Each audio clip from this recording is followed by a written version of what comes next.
Eu estou empenhado assim em todo sábado, né, de estar aqui com vocês. No próximo sábado, nós vamos fazer a nossa 10ª aula, né? Eu estou pensando em fazer um sorteio aqui no próximo sábado, trazer um livro, sei lá, um e-book, né?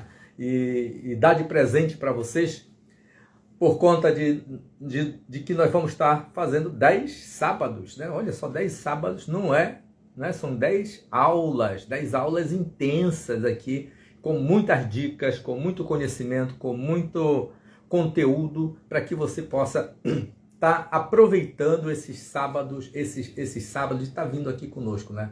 Uma horinha, né, de trabalho aqui, são momentos importantes, né? E a gente coloca alguns elementos de dicas, de pilares, né, de situações, de experiências, conta uma história aqui, outra história ali, e faz com que você possa aproveitar essas situações nas suas aulas, né? No sábado passado, uma professora, ela disse que está aplicando as coisas que a gente tem falado aqui e que tem dado muito resultado, né? E não só ela, eu tenho recebido no direct mensagens, eu tenho recebido no meu WhatsApp também mensagens de professores que às vezes têm determinada situação, dificuldade, a gente conversa e acaba desencabulando, né, as aulas, porque às vezes falta só uma palavra, uma dica para que o professor possa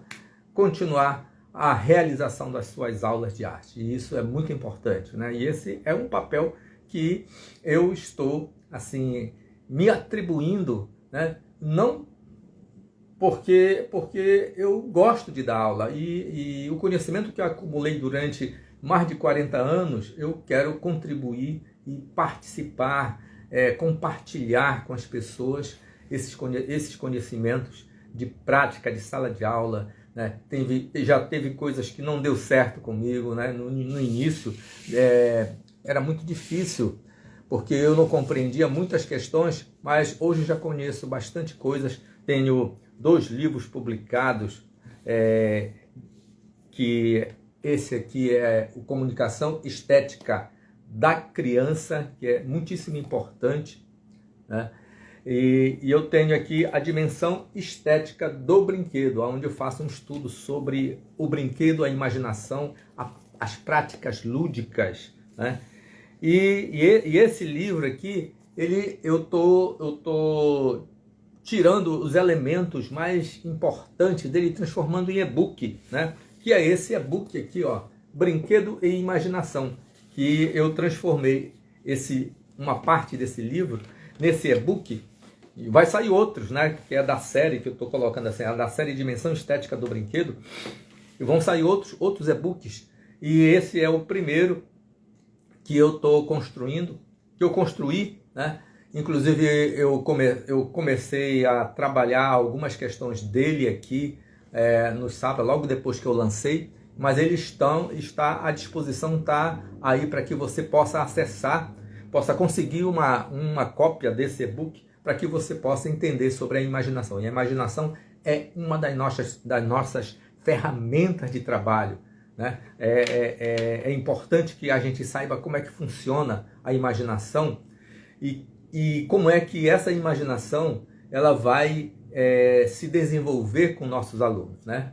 Então, na aula passada, né, que foi no sábado passado, nós falamos sobre os 4 pilares para a realização de uma boa aula de arte, né? Inclusive, eu publiquei o resumo no meu Instagram, falando sobre esses 4 pilares, né? Se você ainda não viu, vai lá no meu Instagram e pegue para você, né? Porque é legal, porque aí você escuta a aula que está publicada também e vê e tem o acompanhamento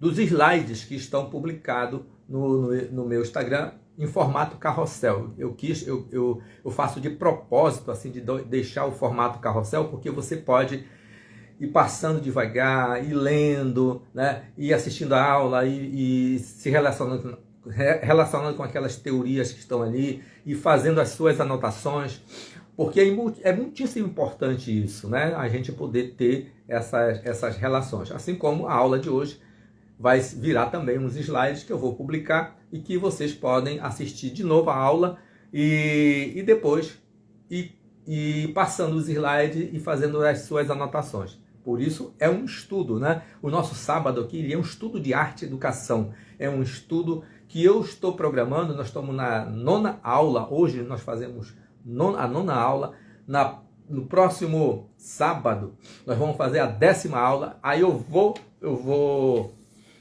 sortear esse livro, vou sortear este outro livro e 2 e-books, tá?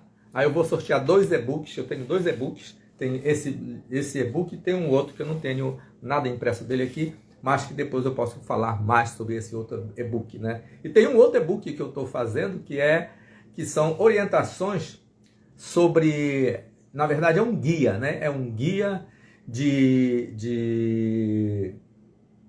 planejamento, né? Que tem uma mistura entre a aula de hoje e a aula do sábado passado, né? Que eu já estou começando a fazer, já preparei todo o esquema, já tenho toda a estrutura, já tenho tudo. Agora eu vou partir para o design, né? Aí eu vou começar a trabalhar o design do e-book, tá?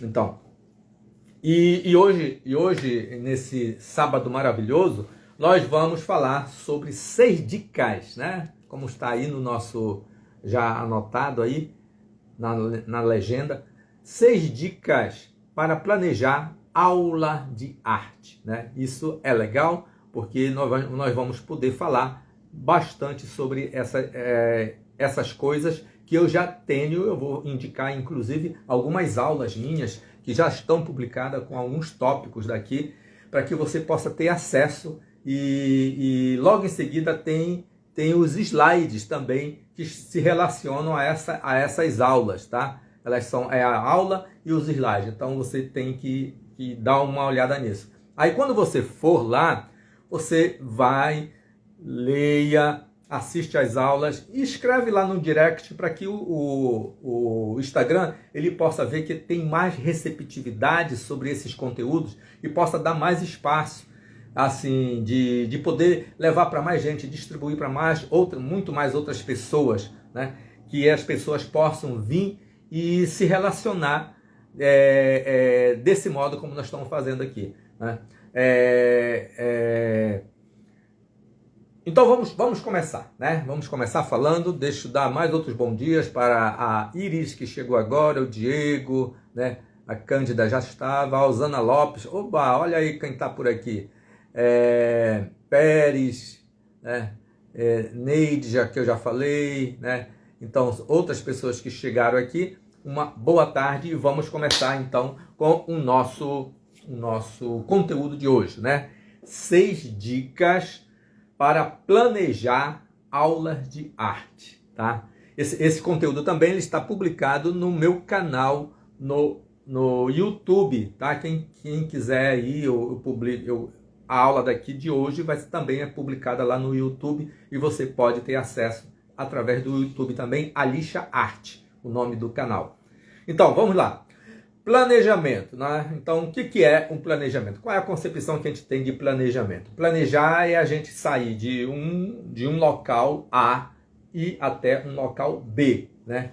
E é claro que se fosse uma linha reta, nós iríamos de forma reta, né? Então, sair do A até o B, mas nem sempre é assim, né? Então, às vezes a gente vai a um ponto, vai no outro ponto, vai em outros lugares, faz vários caminhos até chegar nesse outro ponto, né? Assim quando você vai para o trabalho, você está em casa, você está no ponto A em casa, vai para a escola, vamos supor, né? Vai para o ponto B, mas você não vai na linha reta, você vai pegar um transporte, no meio do caminho alguém te para, você esqueceu alguma coisa, tem que voltar, né? Então esses procedimentos de sair de um local e ir até o outro, que nós chamamos de planejamento, só que ele não é linear, ele não é reto, ele tem diversos caminhos, diversas interrupções e contribuições. Às vezes as pessoas interrompem, outras pessoas contribuem, outras pessoas dão ideias, né? Então tem várias situações que são criadas para que a gente possa ter o que nós chamamos de planejamento, né? Um planejamento é criar etapas, criar projetos, vencer dificuldades, procurar acertar, mesmo que erre, mas procurar ir acertando as diferentes dificuldades, né, que a gente vai encontrando no caminho, né? E às vezes a gente encontra uma dificuldade que a gente leva muito tempo para resolver. E às vezes precisa do auxílio de alguém que nos dê um conselho, alguém que nos dê uma ideia, né? Às vezes é uma palavra que está faltando para desencabular uma determinada situação e daí a gente consegue seguir, né? Então, a primeira dica que eu vou dar para vocês é considerar as influências pedagógicas, as influências sociais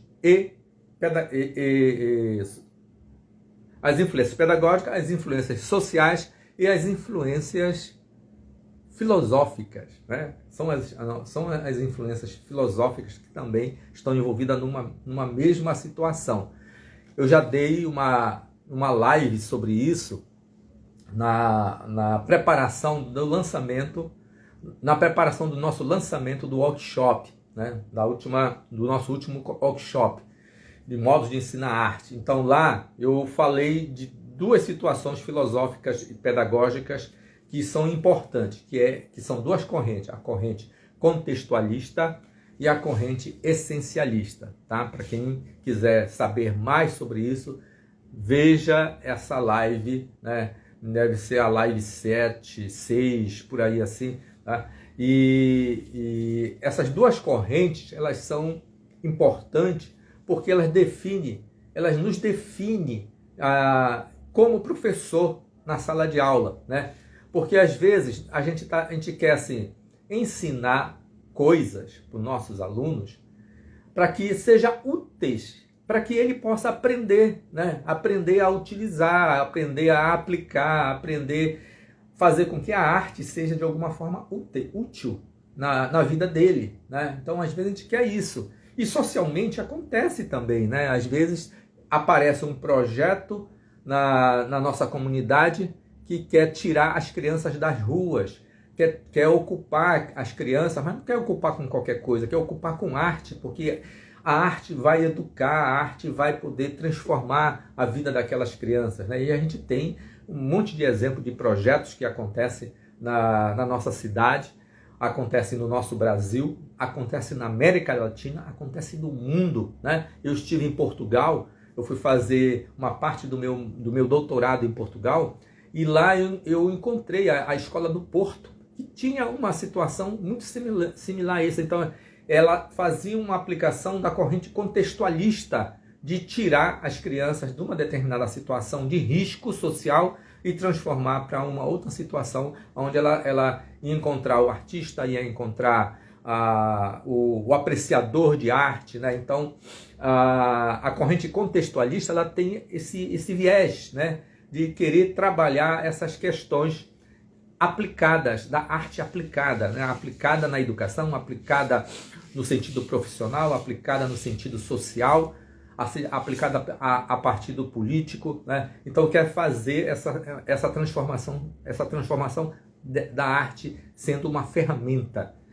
E a corrente essencialista, diferente da corrente contextualista, muito diferente, ela quer a linguagem, quer fazer com que as pessoas se tornem sensíveis à arte, quer fazer com que as pessoas compreendam ao ir ao museu, ao ir a uma exposição de arte, compreenda as obras que elas estão vendo, seja sensíveis, desenvolva sensibilidade, trabalha com a educação estética, né? A formação das crianças, dos jovens, dos adultos, elas não são a partir de uma ferramenta, mas a partir de um discurso de arte, né? a história da arte na vida das pessoas, as questões estéticas, o desenvolvimento dos níveis estéticos das pessoas é importantíssimo nessa corrente essencialista. Então nós temos essas duas correntes, uma é mais como uma ferramenta de aplicação social, educativa, pedagógica, e a outra é uma linguagem, né? Onde se aprende a linguagem, se aprende a ler, se aprende a escrever, se aprende a sensibilidade, se aprende de muitas outras formas o conhecimento artístico, né? Que está envolvido através da história da arte, da teoria da arte, da estética, da crítica, né? Que a corrente essencialista defende. Então, essa é a primeira dica que eu tenho para vocês, para que você possa pensar, no seu planejamento. O seu planejamento, ele é contextualista ou é essencialista, né? Aí você tem que dizer assim, não, eu quero trabalhar linguagem, eu vou trabalhar linguagem no meu planejamento, eu quero alfabetizar essas crianças, eu quero alfabetizar esse povo aí, para que eles possam entender melhor arte, né? É corrente essencialista. Não, a minha escola fica num local onde eu preciso transformar essas crianças e dar uma ferramenta para que elas possam achar a arte útil, né? Para que elas possam sair da escola e já aprender a pintar, já aprender a fazer pintura em tecido, né? Fazer vitral, fazer não sei o que e tudo mais, e vai aplicando a arte como ferramenta, dando uma utilidade à arte, né? Então aí o seu planejamento vai seguir por esse viés, por esse caminho. Não adianta você ter livro didático, ter um monte de outras coisas, ter currículo e tudo mais, se você está pensando nessa aplicação. Então você tem que decidir se você quer um ou se você quer outro. Ou então você quer os dois, que é muito legal, né?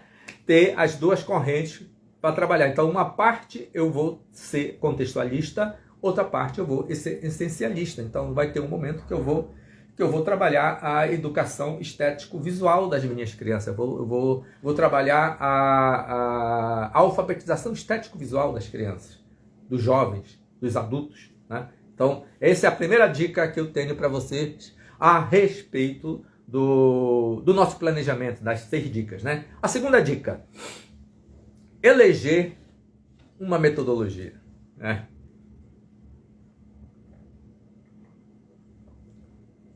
Parece desafiador, né? Eleger uma metodologia, porque só a palavra metodologia já assusta, né? Já assusta a gente.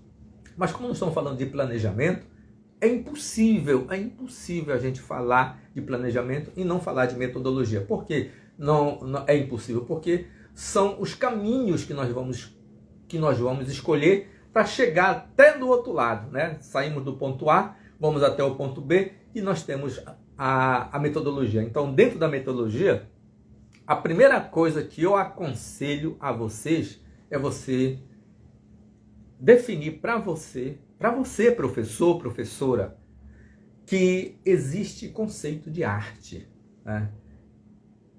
Apesar de que as pessoas dizem, não tem, a arte é líquida, ela se transforma. Sim, a gente tem que levar em consideração isso, mas nós temos que ter um conceito forte para que eu possa partir. De onde eu vou partir, né? É como se você vai sair de casa, vai para algum outro lugar, né? Nós estamos falando de planejamento, vai para o ponto B, mas vai se vestir, né? Porque você vai pegar uma camisa, vai pentear o cabelo, vai, né, limpar o óculos, né, vai tirar a barba. Eu estou falando no caso masculino, né? Mas as mulheres, né, vão colocar brinco, vão colocar alguns adereços no corpo, né, pentear, fazer penteado e tudo mais.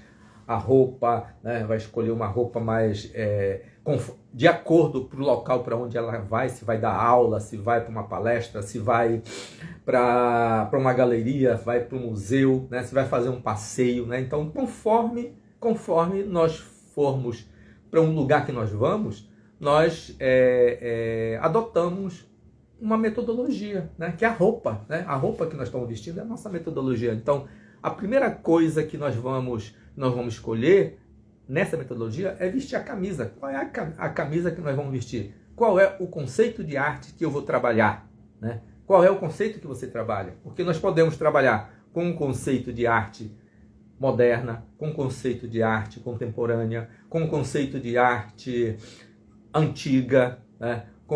E conforme eu for mexendo nesse balaio que é o planejamento, né? Que tem lá todas as ferramentas, todas as coisas que eu preciso, eu tenho que decidir, né? Eu particularmente adoto um conceito de arte que me serve na arte educação, que é o conceito de arte como formatividade, né? Então, para você conhecer isso, é necessário que você estude, né? Então, quem são os autores principais dessa corrente de arte como formatividade? Umberto Eco e Luigi Pareisson, né? O Luigi Pareisson foi professor do Umberto Eco.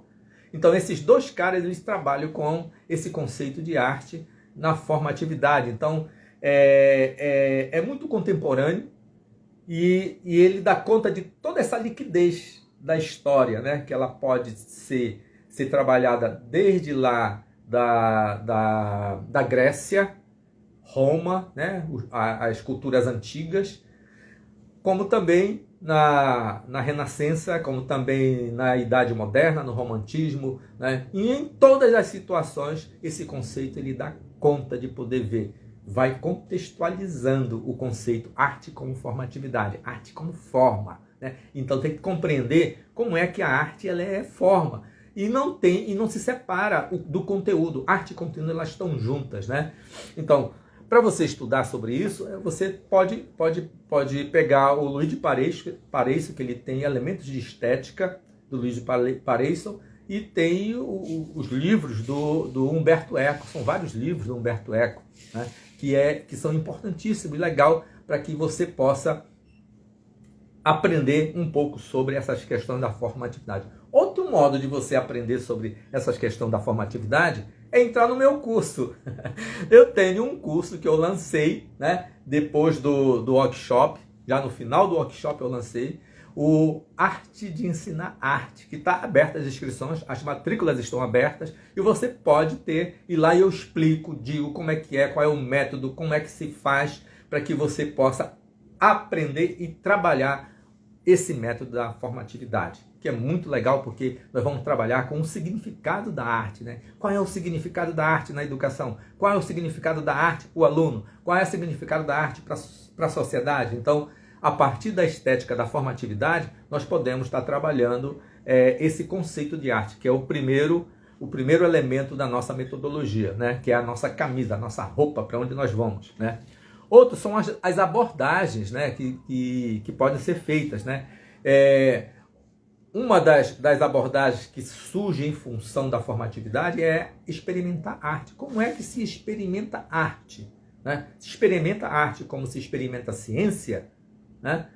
Arte e ciência, quais são os vínculos, o que é que tem a ver uma com a outra, né? Então nós temos essa relação. Arte como experiência é um método. E você pode trabalhar esse método como abordagem, né? Abordagem, né? De ensinar arte, né? O outro que eu já falei, eu acho que eu tenho umas 2 lives aqui no meu Instagram, que é sobre a metodologia triangular, né? E nessa última live, eu acho que na 4 ou 5 que nós realizamos, eu falei sobre a abordagem triangular, mostrando de onde vem, como surgiu, como a professora Ana May Barbosa concebeu, né? Qual a importância da abordagem triangular em significado. No meu curso também eu dou um aprofundamento na abordagem triangular e vou trabalhando aspecto por aspecto do triângulo e aprofundando no significado e como se deve trabalhar a abordagem triangular no ensinar arte, né? E aqui eu estou propondo como a segunda dica, que é você eleger a metodologia. Então aí você tem esse âmbito, né? Você eleger um conceito forte para que você possa trabalhar em arte educação, e uma abordagem metodológica para que você possa trabalhar o segmento das suas aulas, né?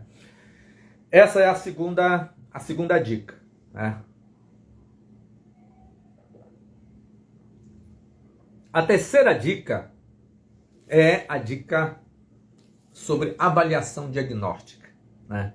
Então, é necessário, quando você for começar um planejamento geral, um planejamento específico. Um planejamento geral o que é que você vai trabalhar esse ano? É com a quinta série? É com o segundo ano? É com o terceiro ano? É com o nono ano? Né? É com o ensino médio?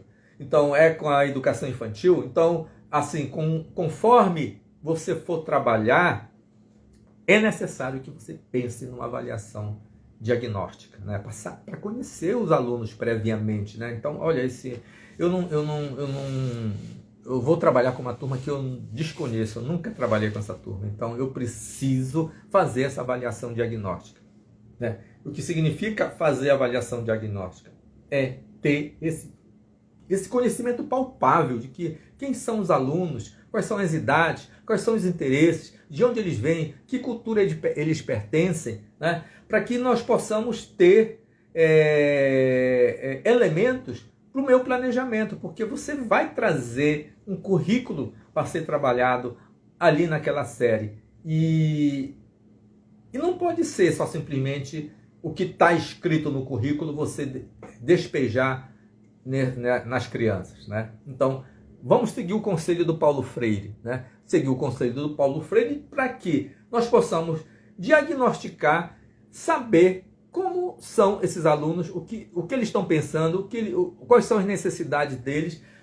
Se eu for trabalhar pintura, então vou trabalhar uma pintura contextualizada, né? Até as escolhas dos nossos alunos, dos nossos artistas que eu vou trazer para a sala de aula, não pode ser aleatório, tem que ser ali focado nessa direção dos interesses desses alunos. Então a avaliação diagnóstica ela é fundamental.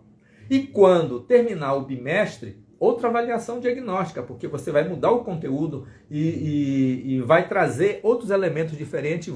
Vamos fazer a avaliação diagnóstica e saber o que eles aprenderam ali, né? Não é uma avaliação somativa, nem uma avaliação formativa que vai determinar as necessidades e interesses nesse momento do aluno. Então, nós precisamos fazer a avaliação diagnóstica sempre. Toda vez que terminar um bimestre, avaliação diagnóstica. Toda vez que vai começar o ano, avaliação diagnóstica. Terminou o ano, avaliação diagnóstica, para que eu possa ter todo um retrato dessa turma e saber o que eu atendi, né? Que eu consegui atender as necessidades dos meus alunos, né? Aí se junta com aquelas questões contextualistas e essencialistas, né?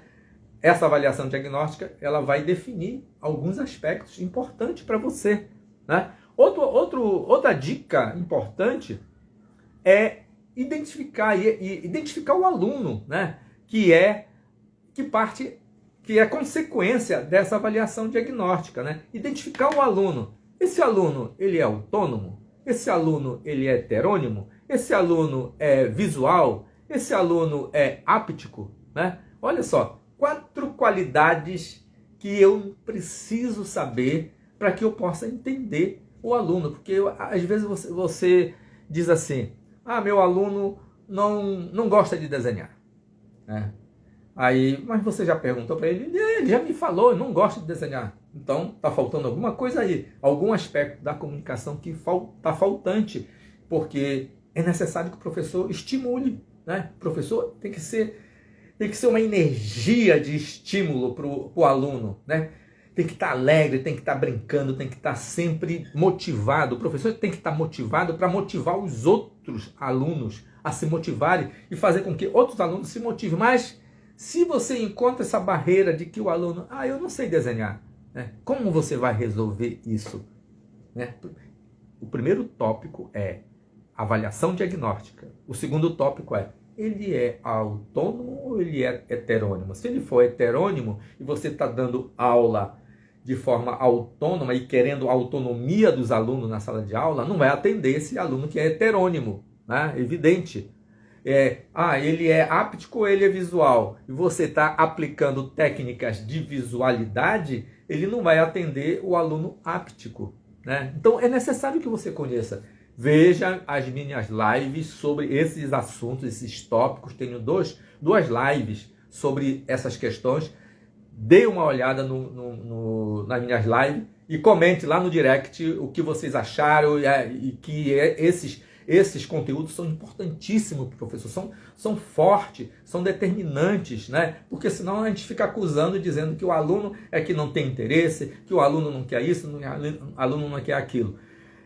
Mas tem que ter o esforço, né, do professor, estratégias, né? Porque quando nós estamos trabalhando aqui de planejamento, nós temos que ter estratégia. E um dos elementos estratégicos é você criar modo de motivar esses alunos, de fazer com que eles tenham confiança em você, para que eles possam se desenvolver na arte, né?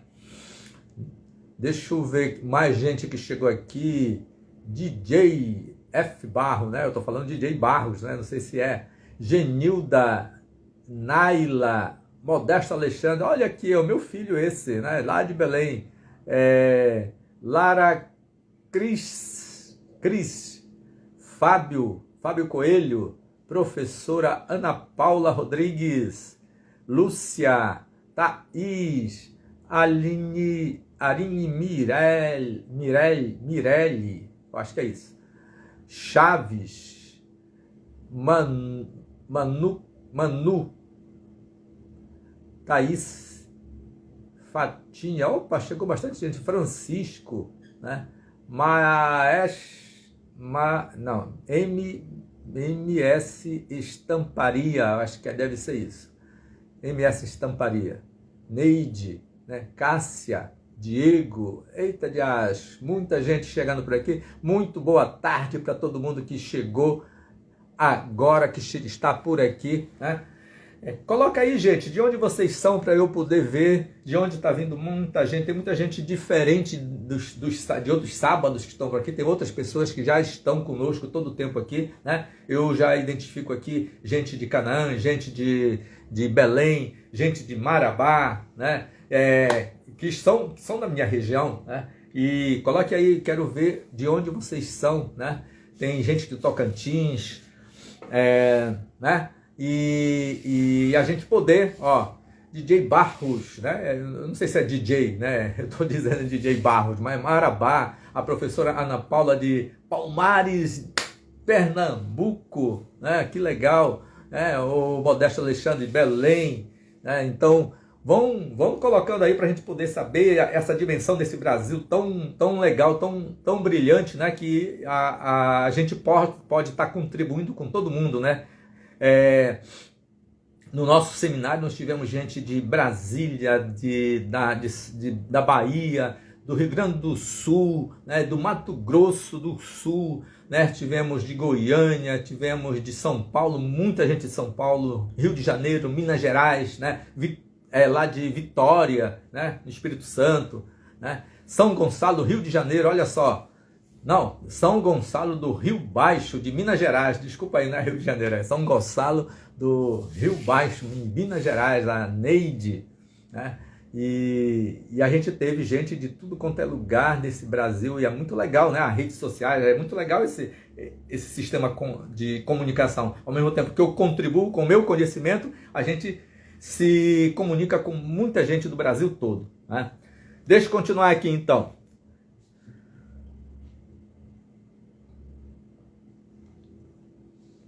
Além, a identificação do aluno é a quarta dica que eu digo para vocês. A quinta dica é eleger o currículo. Olha só, né? No nosso workshop, teve gente que disse, eu sigo o currículo da prefeitura, outro disse, eu sigo o currículo do estado, eu sigo o currículo da BNCC, né?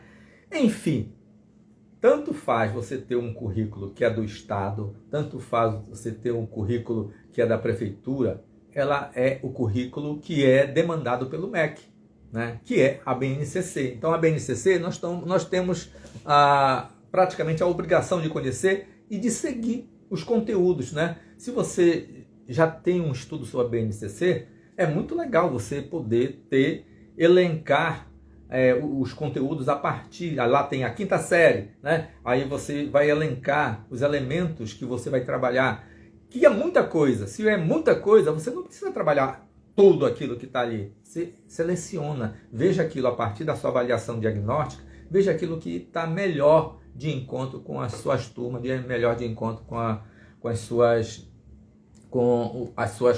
suas questões, né? do currículo, né, que você está trabalhando. Então, a BNCC é um elemento muito legal. Essa semana eu recebi um e-mail de um aluno, de uma pessoa que já foi meu aluno há muitos anos, e ele me perguntava sobre a BNCC em arte, né? E eu tenho a BNCC em arte, só que é um arquivo muito pesado para eu mandar pelo Instagram, pelo WhatsApp, né, ou pelo e-mail, né?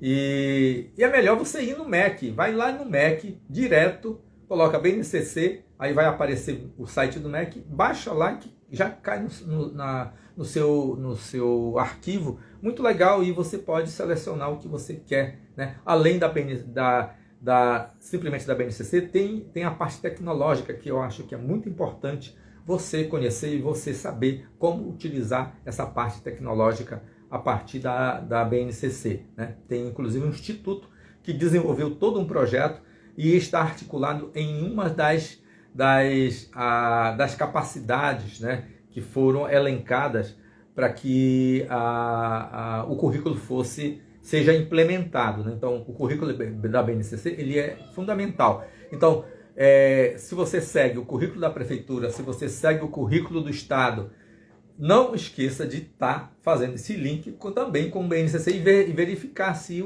esses currículos estão de acordo com a BNCC, que é o currículo maior, tá? Aqui o DJ F. Barros, né? O senhor tem utilizado as IAs nas suas criações de arte? Tenho sim. Tenho utilizado sim, tenho trabalhado, inclusive para fazer planejamento, tenho utilizado as IAs, que para mim tem facilitado bastante a minha vida, né? E é claro que não é só simplesmente chegar lá e perguntar e dizer assim, me dá isso. Não, tem que ter estratégias de perguntar, saber perguntar, aprofundar, para que a gente possa ter as coisas bem elaboradas, bem preparadas. Por exemplo, se você trabalha com IA, coloca essas dicas lá e faz as perguntas corretas, que ela vai te dar um planejamento muito legal para você trabalhar, né? Já pronto, né? Não vai ter tanto trabalho assim para ficar pensando como é que fazer um planejamento e tudo mais. É claro que aí tem que ter a nossa noção, o nosso conhecimento, porque às vezes a IA te dá umas coisas que não tem nada a ver com aquilo que você está trabalhando, né? Agora, se você não conhece, vai passar, né? Então, a sexta dica é escrever um plano do curso e um plano de aula, né? Você vai escrever um plano de curso e você vai escrever um plano de aula. Então, o plano de curso é um plano onde você vai planejar a sua quinta série, a sua sexta série, a sua sétima série, né? Sua oitava série, né? Não são séries, são anos, né? O seu nono ano, né? O seu primeiro ano, a educação infantil. Então você vai fazer o projeto, né? Que é o plano de curso, né? O que é que vai acontecer, né? Qual é a ementa, né? Que você vai escrever, né? Então tem que aprender a fazer ementa. Como é que se faz ementa, né? Tem que dar um título, né? Um título para o seu plano, elencar os objetivos gerais, objetivos específicos, justificar esse plano, por que você vai trabalhar desse jeito, né? Se você já fez uma avaliação diagnóstica, então você já tem elementos também para dizer assim, olha, eu vou trabalhar a teoria da cor, mas vou trabalhar a paleta de Zor, né? Não vou trabalhar a paleta de Newton, vou trabalhar a paleta de Zor. porque a paleta de Zó vai me trazer isso, assim, assim, assim, aí vai justificar, porque os alunos já trabalharam em outras séries a paleta de Newton, agora eu vou trabalhar a paleta de Zó, e assim por diante, pode trabalhar outros tipos de paleta, né? E justificar isso, né? Elencar os conteúdos, né? Os conteúdos por bimestre, né? Que vai acontecer no primeiro, no segundo, no terceiro, no quarto bimestre, né? A metodologia, qual é a metodologia que você vai utilizar? E vai começar dizendo, olha, eu parto do conhecimento de formatividade, que significa isso, assim, assim, assim, e dizer que vai trabalhar a metodologia triangular, né? Essa é uma ideia, né? Só para ilustrar aqui. As estratégias, quais são as estratégias, né? Uma das estratégias é que nós vamos trabalhar o coelhinho, né? O coelhinho da Páscoa, porque a diretora ela quer trabalhar o coelho da Páscoa na escola. Então, peraí. Então, tem que entrar no meu plano de aula, né? No meu plano de curso, para que quando ele chegar no período do coelhinho, a gente trabalhe o coelhinho. Aí, metodologia da experimentação, né? Experimentar arte, experimentar tocar o coelho, experimentar levar o coelho para a sala de aula, experimentar fazer os alunos desenharem o coelho, né? E não aquele coelho que já leva o desenho pronto, onde os alunos vão só colocar o algodãozinho nos locais e tudo mais, fazer o ovo da Páscoa, não sei o que, não. Criar toda uma estratégia de trabalho, de empolgação, né? De fazer com que as coisas comecem a acontecer na sala de aula, na escola, né? E envolvendo inclusive outros professores, outras disciplinas, né? Ser interdisciplinar, né? Para trabalhar essas questões.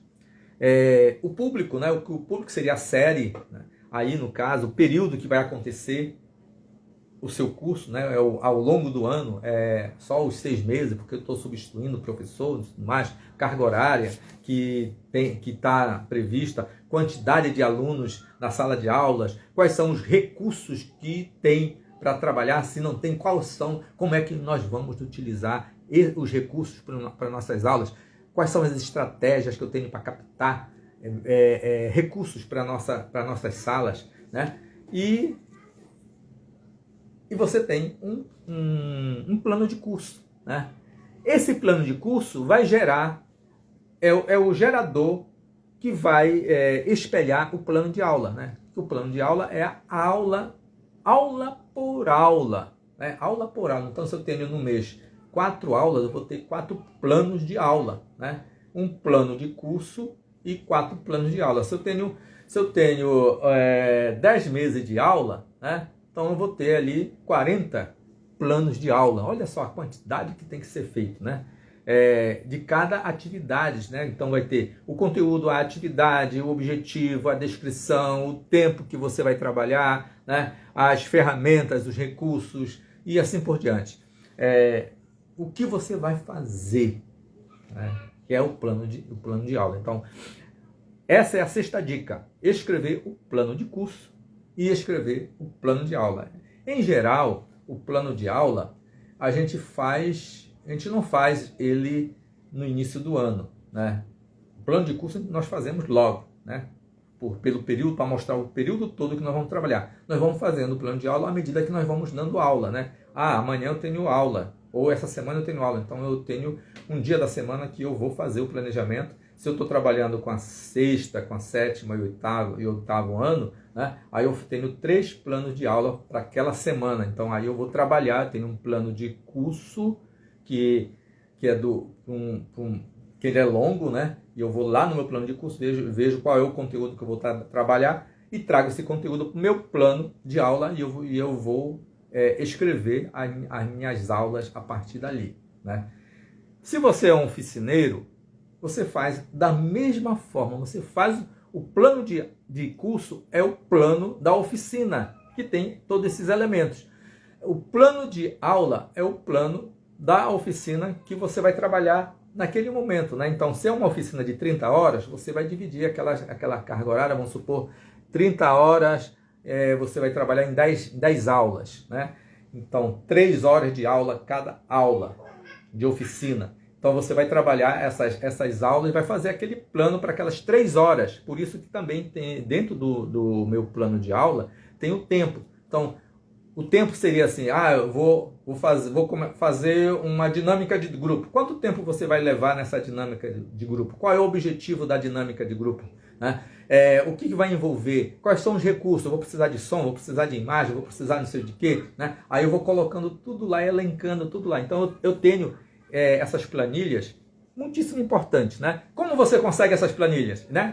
Eu que desenvolvi essas planilhas. Se inscreva no meu curso.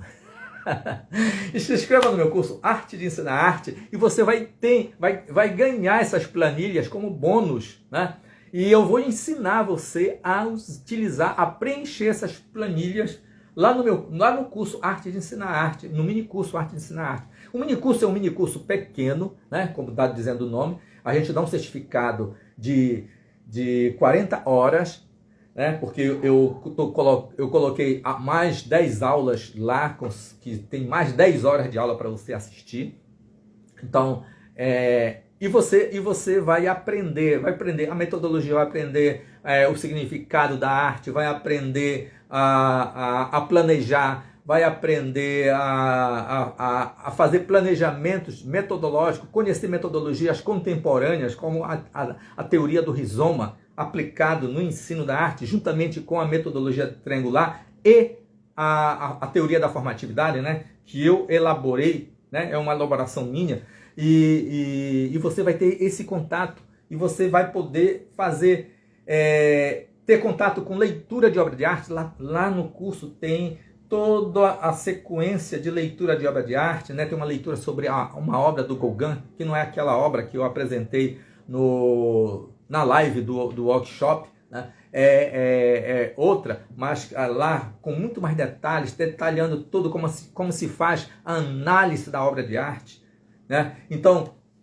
se você quer aprender tudo isso, entra no meu mini curso Arte de Ensinar Arte, que ele está preparado, e você ainda tem um outro bônus que é importante, que é conversar comigo pessoalmente assim, ao vivo, através das redes sociais, né, online.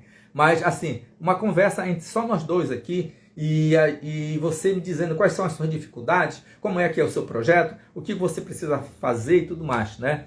Lá também tem 2 projetos, um projeto de feira de arte e um projeto de exposição de arte, que é para você desenvolver na escola, né? Aprender a utilizar, quais são os elementos, está tudo preparado só para você executar. E é claro, conta com a minha ajuda para que você possa ter o sucesso da sua feira, né? Até agora ninguém fez nenhuma feira, ninguém fez nenhuma atividade, porque nós estamos nesse período que eu já lancei, que é de dezembro para cá, que nós temos tido alunos, e ainda está muito imaturo toda essa situação, mas à medida que os meses vão passando, é provável que alguém tenha planejado fazer uma feira de arte na escola, uma feira, né, na escola que envolva todas as turmas, as séries, a comunidade e tal, né? É possível fazer tudo isso, tá? E que são estratégias, né, como eu falei para vocês anteriormente, que são estratégias que você pode utilizar para enriquecer a sua metodologia, para enriquecer o seu trabalho na escola, né? Então, essas são as 6 dicas de planejar aulas de arte, né? Para você planejar aula de arte. Primeira, considerar as influências, né? Segundo, eleger a metodologia. Terceiro, avaliação diagnóstica. 4, identificar, né, o aluno.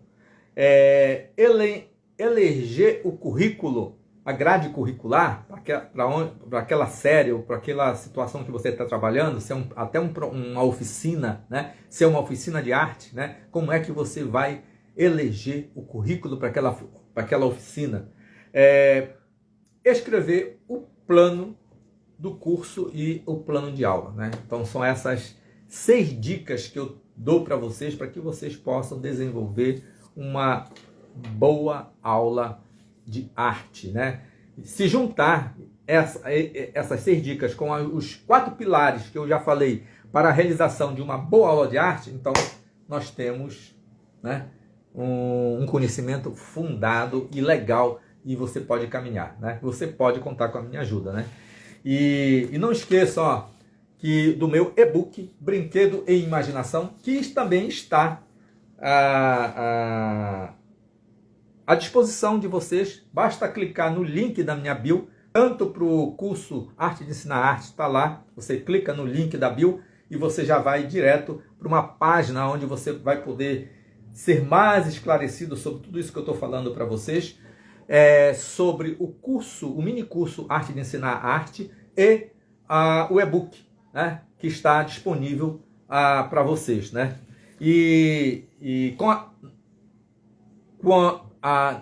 No próximo sábado, às 16 horas, nós vamos ter a nossa 10ª aula, tá? Nós vamos ter a nossa 10ª aula e eu vou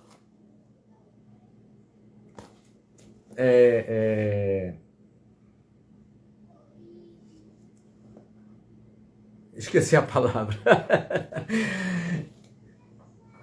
E nós vamos fazer a distribuição desses materiais aqui por meio de sorteio. Essa é a palavra, sorteio, né? Então, na próxima aula. E esse outro aqui também, eu vou também sortear, que esse é um livro que eu participo, né?